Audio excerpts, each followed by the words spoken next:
અરવલ્લી જિલ્લાના મોડાસા માર્કેટ યાર્ડમાંથી ગેરકાયદે ડબ્બા ટ્રેડિંગ કરતા 3ને એલસીબી પોલીસે ઝડપી પાડ્યા હતા। અરવલ્લી જિલ્લાના મોડાસાના માર્કેટ યાર્ડમાંથી ગત 20મી એપ્રિલના રોજ ગેરકાયદેસર રીતે ડબ્બા ટ્રેડિંગ કરતા 3 વ્યક્તિઓને ઝડપી જિલ્લા એલસીબી પોલીસે સમગ્ર કૌભાંડનો પર્દાફાશ કરવાનું શરૂ કર્યું છે।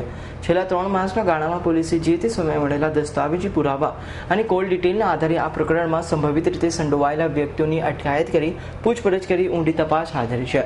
આ પ્રકરણમાં એલસીબી પોલીસે વધુ 2 આરોપી સુરેન્દ્ર અરવિંદભાઈ ત્રિવેદી અને રાજેન્દ્રભાઈ ઉપાધ્યાયની અટકાયત કરી પૂછપરછ આરંભતા ડબ્બા ટ્રેડિંગ પ્રકરણમાં કુલ આંક 10 ઉપર પહોંચાઈ છે।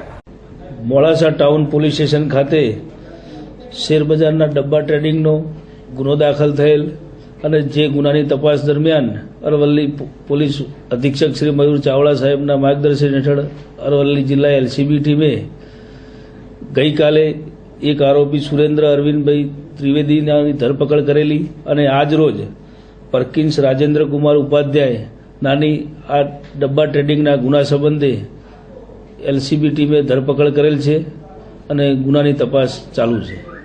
અલ્પેશ રાઠોડનો રિપોર્ટ, S9 ન્યૂઝ, અરવલ્લી।